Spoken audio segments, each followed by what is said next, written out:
From the Virginia Audio Collective at WTJU 91.1 FM and Brown College at the University of Virginia, this is Symposia.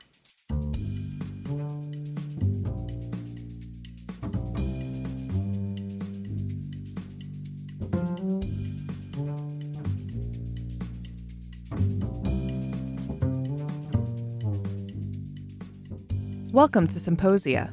I'm Sage Tanguay. Back in September, Brown College, in partnership with the Virginia Quarterly Review, hosted George Butler, an award-winning illustrator who has reinvented the role of the artist reporter, drawing conflict zones, climate issues, and humanitarian crises for the news in pen, ink, and watercolor. After a presentation of his work, Jim Coan and I were fortunate enough to sit down with George for a full interview. My name's George Butler. I'm an illustrator. I live in London and I'm an artist reporter. So I travel to different parts of the world and make drawings in ink and write down the stories of the things in front of me. So what comes first, art or journalism? Art came first because that was what I was good at, it's what I enjoyed, and because that's what I studied at university. I studied illustration at Kingston University. It used to be Kingston Art College. And then the stories inevitably followed because the places that I went to draw were much more interesting than just pen and ink drawings, and the people, their stories in a way have become more poignant and more powerful than the process of drawing them. Were you conscious initially of the evolution that you were going through from illustrator to illustrator journalist? Was that a deliberate decision? It was a deliberate decision. I loved oral historians like Studs Terkel. I loved reportage illustrators like Paul Hogarth or Ronald Searle or Franklin McHannon in Chicago. So there was an aim to be like them, but I don't know whether I've done it yet. So I think it's sort of evolving, and my work is definitely not the finished article. Well, that's just good news for all of us. But part of the reason that I ask that is that it is quite a departure from the norm. You don't find a lot of journalist illustrators. Maybe you used to. I think it used to be the norm. Yeah, I think it used to be. Well, there's no space for us in newspapers alongside the advertising, and it's not fast, and it's not particularly sexy, and it's not particularly sensational. So typically, I think we kind of lose out. There's no career path for a special artist, who might have been sent to the Crimean War. Right. But, and we've got these efficient means of documentation, like photographs. And they're brilliant. Sound recordings. And mechanical and far... easily reproduced. Yeah, and we've all got them. This is just an alternative. It's more than just an alternative, it seems to me. It's an alternative, but it's also, if you think that your passive consumption of news means that you're actually less connected with the people that you're reading about than you used to be, or you want more, then I hope this is an antidote. Well, it's that sort of passive consumption and connection that I find coming to mind most often when I read your work and appreciate your artwork. Because, frankly, I kind of want to hear your view of it, but I must tell you that, well, I'll give you an example. There's the Kharkiv Clinical Hospital. Yeah. Holy crap. There are two moments in the illustrations from that particular experience that you had that jolted me. And they both have to do with eye contact with your subject. So there's a surgeon that you at least illustrated eye contact with. And then in another part of the piece, there's a patient with whom you make eye contact. And here's the thing. I'm just going to put it together for you, and then I just want to hear your view. If you're capturing eye contact with a photograph, it's really eye contact with a camera. But if you're illustrating eye contact, it's eye contact with you. Yeah, sure. And somehow that comes through for me. When I look at the illustration, I feel this impact of intimacy. Like it feels something more. You're not just observing. Yeah, you're right. It's more than that. There's a sort of beginnings of a relationship, and I think the drawing demands, I hope that drawings in general demand the viewer looks that for a little bit longer. You wonder who the artist was. As you say, you don't often wonder who the photographer was. That time was also an extraordinary time because it was the month that followed what they now call the full-scale invasion of Ukraine. I was on the 4th floor of the clinical hospital in Kharkiv, hosted by this neurosurgeon father and son duo who were called Alexander and Kirillo. And so in one sense, we were drawing this surgery and the electric drill wasn't working, so they drilled in with a hand tool to remove this piece of skull and let all the bad blood flow out in the hematoma. And he was sort of standing there, like inviting me over to see if I would sort of shy away from it. So that sort of went on. This bloke called Dennis, who I never met, who was having his head chopped open in the middle of a war zone. And then there was this little boy upstairs called Vladimir, and I sat with him and his father. And their mother had been killed in a friendly fire accident. She was 34. And in the same accident, this bullet was stuck in Volodymir's head and he was learning to walk. And that was incredibly moving. And his dad sat with me and we chatted about his life and how he was trying to rebuild it. It's sort of eye contact and a handshake, and it allows you time to be with someone, a little bit longer, perhaps. And it requires time to create those works of art. And also time is not something that we have anymore. And so really, maybe this is just me sort of self-medicating, like wanting to be slow and spend time with people, and that's not possible in a sort of busy life in London. Well, that makes a lot of sense to me because the thing that I feel most vividly from your work, and it's not merely the drawings, but also your reporting, which is on one level very, very rigorous reporting. This is what it was. This is what I saw. But on the other hand, I am often drawn to your notes, your handwritten notes in the illustrations.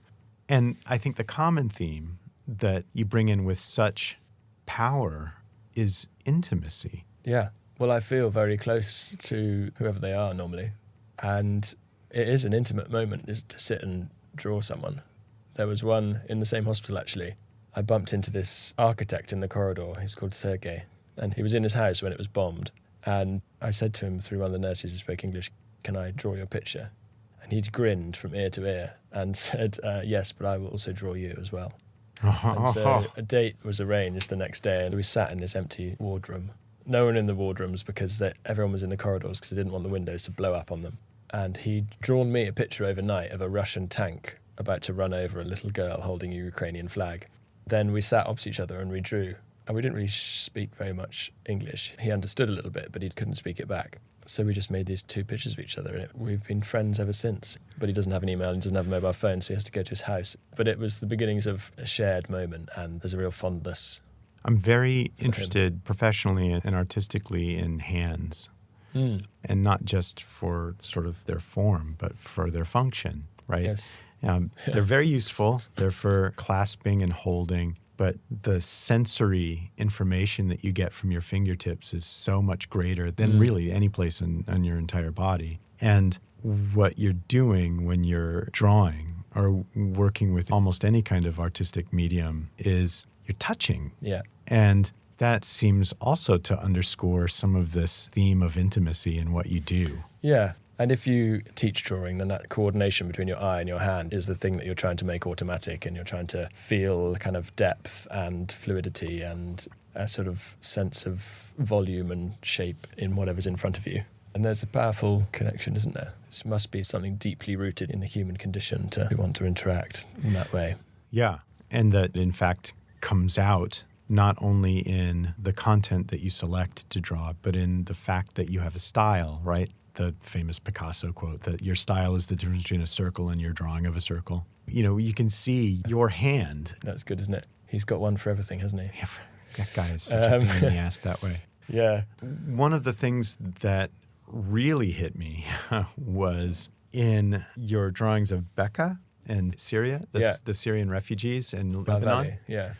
Sure, the act of drawing that maybe in comparison to photography, I'm not dissing photography. I'm just saying that there's another level of intimacy, I think, to what you're doing. That's one thing, but also what you select as your subjects. And here, one of the things that just hit me in the sternum about your drawings of this refugee camp were the items that people Yeah. took with them. And so tell me about that process of selecting those kinds of, describe what they were, I too. always get a lot of credit for this sort of being very selective. So just to explain to people who can't see them, but I guess the drawings are on a big white sheet of paper. They're in pen and ink with some sporadic watercolour. And a lot of the page is often left white, so that you get this sort of sense of composition, a kind of a flow from left to right or up and down the page. And I think one of the reasons that, well, there are a couple of reasons. First of all, if you're designing as an illustrator, nice to have white space to fit text around, and so art directors like that. Secondly, I think I'm very limited by my nervousness not to make any mistakes. So in a lot of those images where you're under pressure to make drawings of little boys with no legs or high pressure situations in Syria, then I'm just drawing as little as possible. And once I think I've got it on the page, I'm terrified of ruining it. And so that's some black, white space left. But it comes back to your kind of consciousness question. I am now aware that that white space is actually quite a powerful tool, like it is in music, like it is in poetry. The blank space for the viewer to impose their knowledge on top of it. And sometimes that's easier to look at or easier to spend time on, especially if the situation is a sort of difficult one. Well, and that was obviously an extremely difficult situation, like so many of the ones that you found yourself in. But the viewer has a bit more time, don't they, I think, just to sort of sit with it, and it feels safer. It's been through me as a sort of lens. Yeah. And then you can look at it safely. And somehow, with that space that's available to us, it's a little bit, easier is not the right word, but to sort of apprehend this teddy bear that you've drawn. That was in the context of the shocking atrocities that were occurring. Yeah, so I drew a set of images of all the items that families had bought from Syria when they fled over the hill into Lebanon, and they now lived in temporary shelters in the Bekaa Valley. And each family had a set of items that they had left with. Sometimes it was their passports that had now run out, the clock on the wall, which was the only thing they could find in the rubble. They were the items that they weren't planned. It's not like they packed up for a week's holiday and took all the things they needed. Right. They were the things that were left in their pockets when they couldn't get home. They were things that they found in the car, which they had to abandon. They were things that they sort of half planned to take, thinking that they'd go home in a week. So you had like the remote control that was in the box that the torch was in. They needed the torch, so they took the whole box. They had all those sort of things that we find in our kitchen drawers at home, the like broken Nokia batteries and broken lighters and the tea set, obviously, that had to go in. And then the kids also brought their own things. And in the image you're talking about, that was 2 big teddy bears. For me, it was almost too intimate. It almost felt like, oh my God, am I allowed to have contact with these objects that were so much a part of just their life in this? And so, bravo.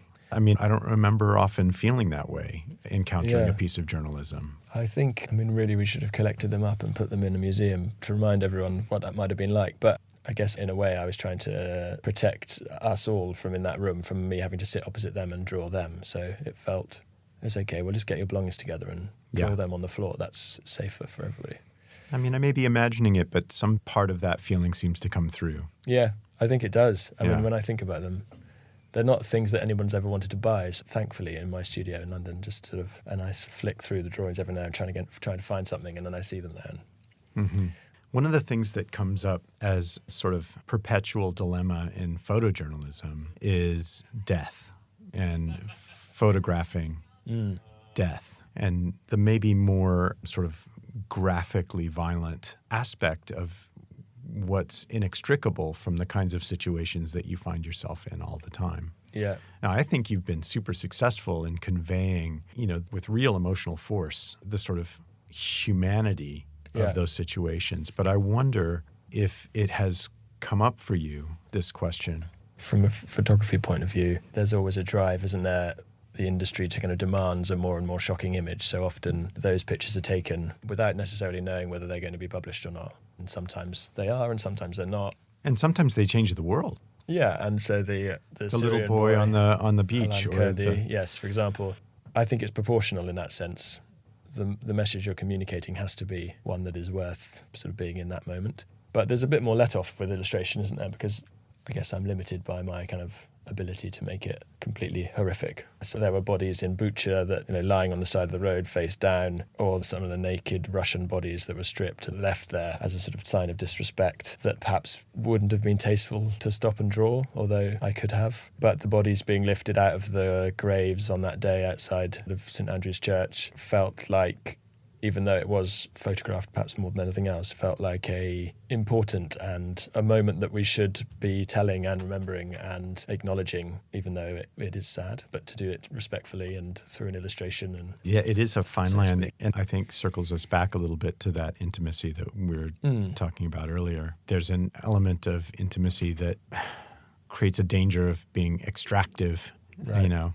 I don't think a lot of journalists are particularly cynical. And I don't know if you've seen Joe Sacco's work. Yeah, I haven't had an opportunity to talk to him, but he's Great. clearly went all in. Yeah, and with brilliant. those depictions. Yeah, I don't know. Maybe, I think often some of the powerful things about being an illustrator in places like that is that it is unthreatening and people can see what you're doing, and also they perhaps don't take it very seriously. Yeah. They think it's just a foreigner with a pen and ink. It does seem kind of ridiculous from a certain perspective, right, in a war zone. Yeah, completely. And Yeah. that also should be acknowledged, not to be taking itself too seriously at any one time, I guess. Staying with the theme of intimacy a little bit, but maybe taking a different perspective, one of the things that I thought of looking at your various pieces was a Bosnian journalist named Nejara Ametasevic. Don't know of them, her? no. Well, she is quoted in Sebastian Junger's Tribe book, and she was a journalist who sort of went all in, embedded herself in Sarajevo during the Bosnian conflict and during the very worst of the worst. Yeah. And in her reporting, she describes this weird emotional contradiction, which was that, she says, on the one hand, she does a little fake out. She says, war turned us into animals. But what she means by animals is that we compulsively shared everything that we had with everybody that we were in contact with, and we were constantly cooperating and vibrantly there for each other in a way that felt strangely wonderful. And she has this line where she goes, I found myself writing about this in a way that was sort of longing for that time again. Yeah. And she's like, if you're longing for that, the world must be pretty fucked up. Right. Yeah. I'm wondering if you experienced or saw anything like that human reaction to distress. Yeah, I think it's the same subject as Anthony Lloyd's book, which is called My War Gone By, I Miss It So. I didn't know about that book. Same And conflict. Rebecca Solnit's A Paradise Built in Hell is the same kind of thing. I think that some of these moments are often moments when it's sort of easier to feel something, whether good or bad, kind of high emotion, right on the edge. Often people describe it as sort of feeling more alive, which is, I think, sometimes a bit crass. And that there's a sort of energy and an addiction to feeling all of those things, whether it's close to people or adrenaline rush. I don't know whether I've necessarily feel that. I think that the places that I've been, I'm not quite sure what the answer is. I think that I've never been under any misconception that places like Ukraine or Syria are anything but complete hell, and that they're everybody's second choice, and that civilians are only the people who ever really lose out, and you only have to sit with people for a short time. But to realise that that is the case, and that they'd love to not to be there, and you also feel guilty about being there for work or for whatever reason. So there is a real conflict. There's another part in Anthony's book which is always talking about, it's a great line, it's about no matter who you are, whether you're an NGO worker or a consultant or a soldier or a volunteer, everybody wants a piece of the action. And if any of you are sort of trying to make up an excuse why you're there and it's sort of completely altruistic or philanthropic, then you're only sort of fooling yourself. And I think that is the case. Yeah, For me, Metasevich makes a very similar point in her own ruminations about her feelings of conflict and For discomfort. me, it's not necessarily an adrenaline rush. It's more this chance to feel close to strangers and to sit and listen to their stories in a place that I would never have otherwise known. That's the reason I keep going back to them, to be allowed to be that close, I think.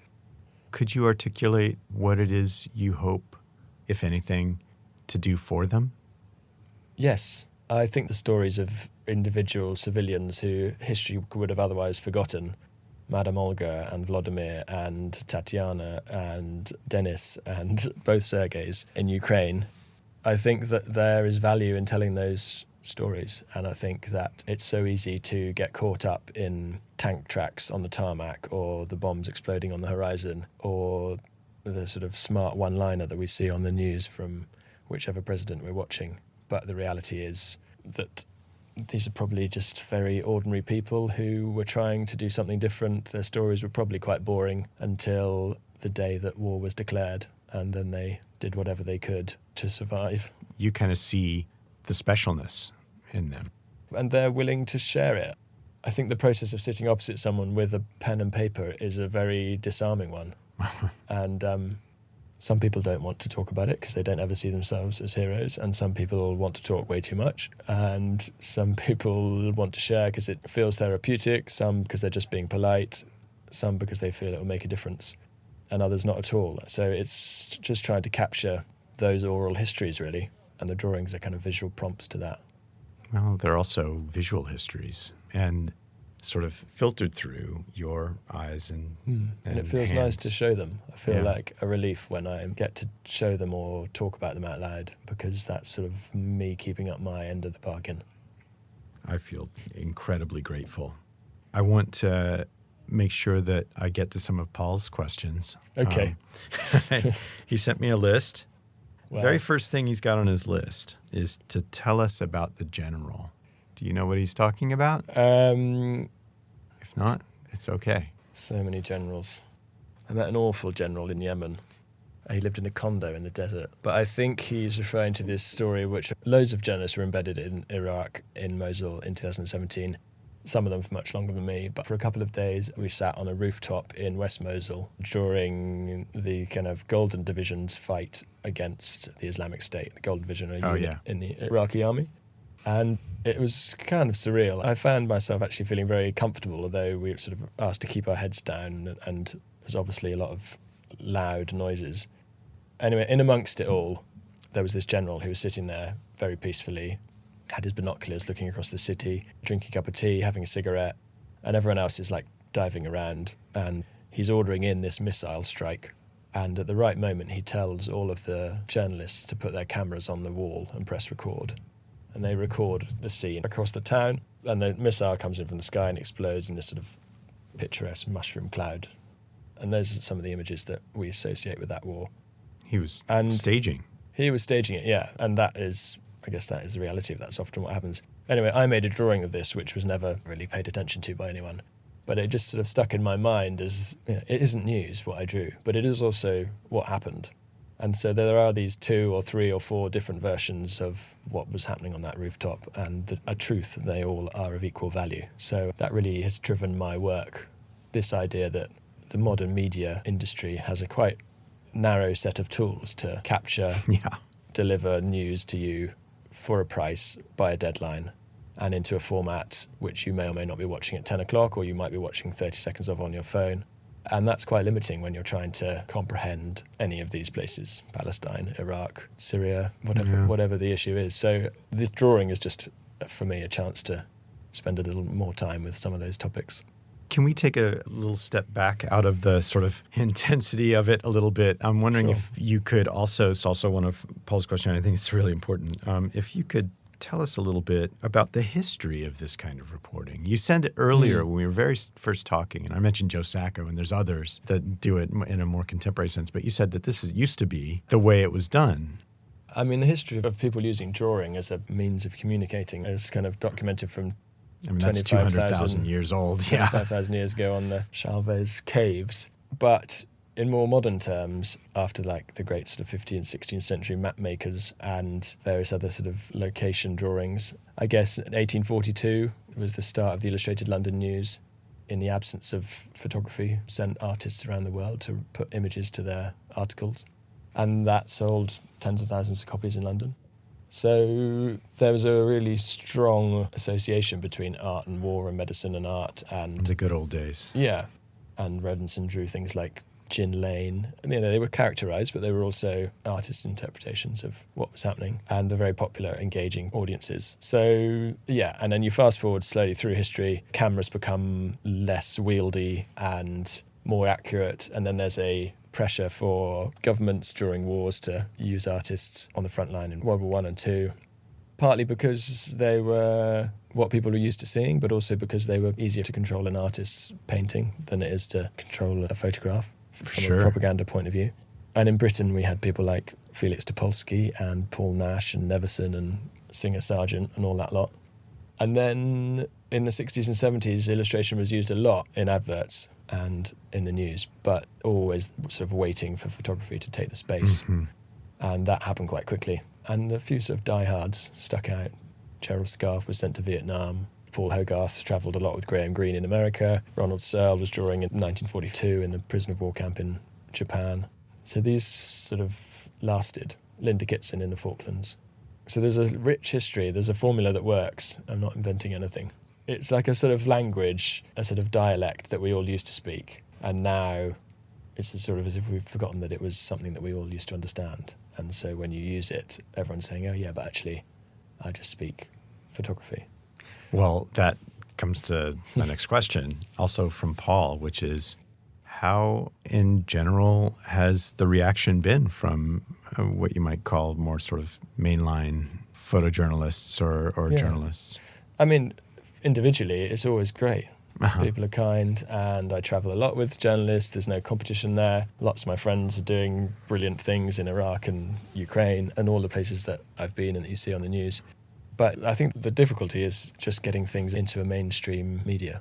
There's not enough space in print anymore. It's difficult to fit drawings into a 60-second TikTok, and I'm not sure if I want to. So it's really the sort of system that I think is not necessarily doing us service. This is part of why Bill Watterson stopped drawing Calvin and Hobbes comics. Right. Is it? I didn't Because know he that. didn't tolerate any longer the shrinking space. It made him feel like, what's the point? What am I doing this for? But my work has been well represented in places like The Guardian and in this book, which is published by Walker Books in Candlewick, and in some short film. It's nice to have it out, but I've got this sort of romantic idea that it could be part of a regular column in a newspaper.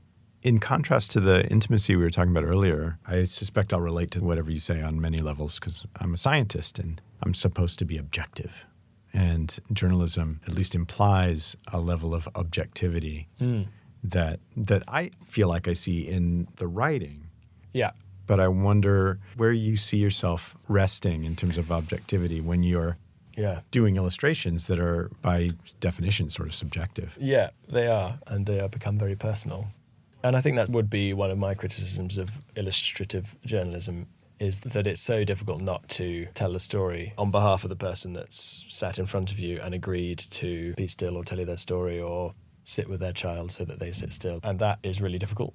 I'm also not trained to be a journalist, so I'm really just copying everybody else. But I like the writing to be a commentary of a more kind of straightforward commentary of who was there and where it was and what was the place on the map.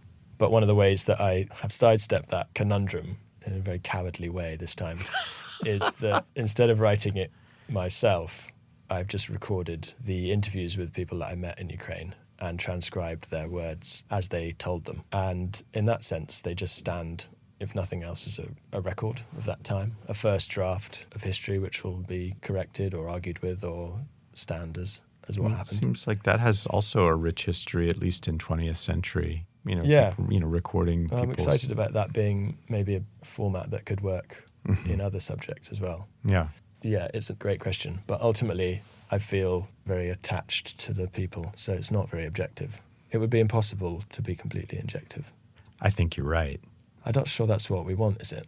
I'm not sure it's a realistic goal to do something other than that. I mean, the way I see it as a scientist is I try to acknowledge my subjective perspective on things, and it's my peer's job, in part. I mean, I'll give it my best shot, but it's my peer's job to extract the objectivity from it. Yeah. I mean, you definitely need to be objective. Yeah. Jim. I don't know if I do, but I think there's like a great standard to be set there, and I'm very aware of that when I'm working. Yeah. You said you started with art first. Growing up and developing your skills, did you ever also have deep political interest? Or is that something that developed?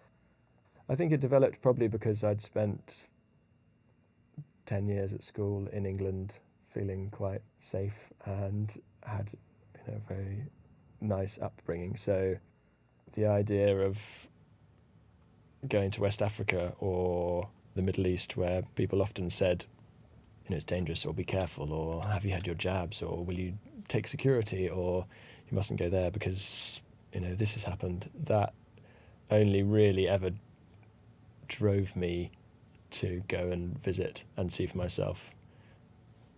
As partly, I guess, as a young man, because I wanted to prove that I could do it, but also partly because I wanted to prove that they were wrong, that it wasn't like that.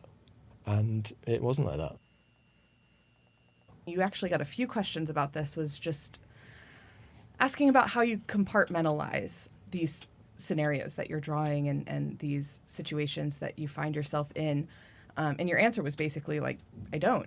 I don't compartmentalize. Like, it's all about the connection. And it occurred to me that the drawing itself is the processing of what's going on. And I just wanted to hear your thoughts on that. I think the compartmentalizing is the bit that is more traumatic. We don't need to put things in different boxes to make sure that they're locked away and safe and we don't ever visit them again. I'm often getting messages from far away and I feel guilty about not being there, but they kind of sit quite comfortably with me, those stories, and I like that they are there and that they can make me feel uncomfortable or sad at any moment. And I like receiving emails from people in Ukraine saying that something has happened or that they're okay in equal measure. So maybe I'm just not aware of the cliche, and that in 20 years' time I'll be locked in a darkened room and not be able to speak to anyone. But it doesn't feel like that at the moment. You also got some questions about developing artistic style from some artistic students. Yeah. And something you said was that, kind of your first paid jobs are really what's going to determine the pathway that you take as an artist. And what was the first job that took you down this path? The first work of this nature was at university, and we had a project. It wasn't a job, but it was reportage. And I drew a little girl she was 4, and she was having a large melancytic nevus removed from her nose, which is a big brown birthmark. And I drew the process, which happened in the hospital in London. These quite brutal operations to remove this mole from her, obviously kind of childlike face. And I documented it with her and her parents.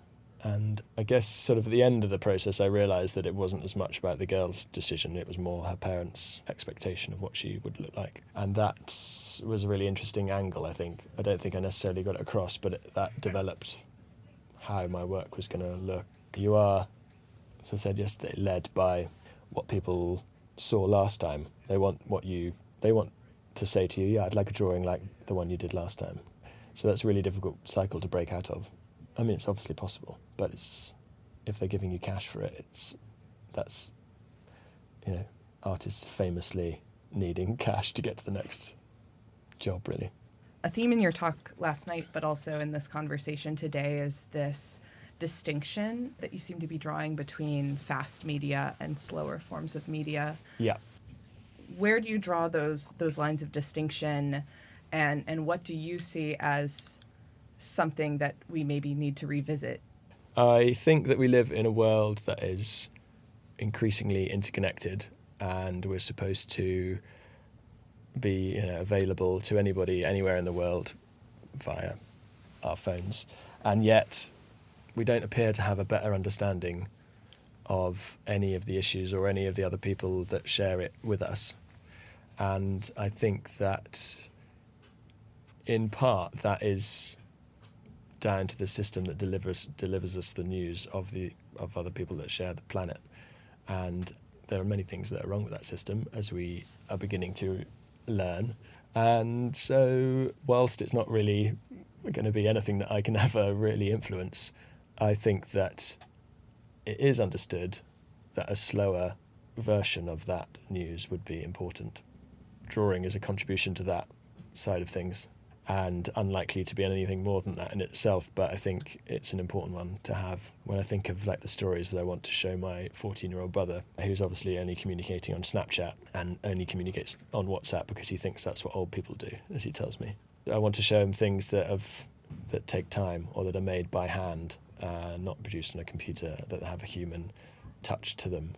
I know I have an extremely visceral reaction to the influx of AI-generated text and images that have been sort of proliferating a lot in the last 6 months. But I'd love to hear your opinions and reactions to that. I think it's going to be great for the creative industry.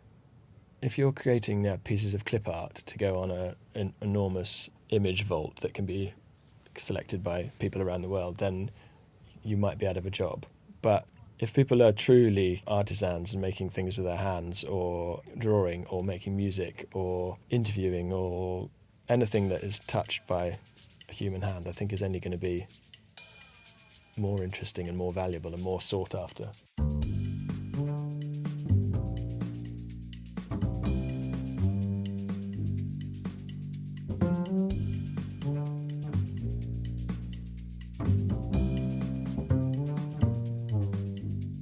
You can learn more about George Butler and his work at his website, georgebutler.org.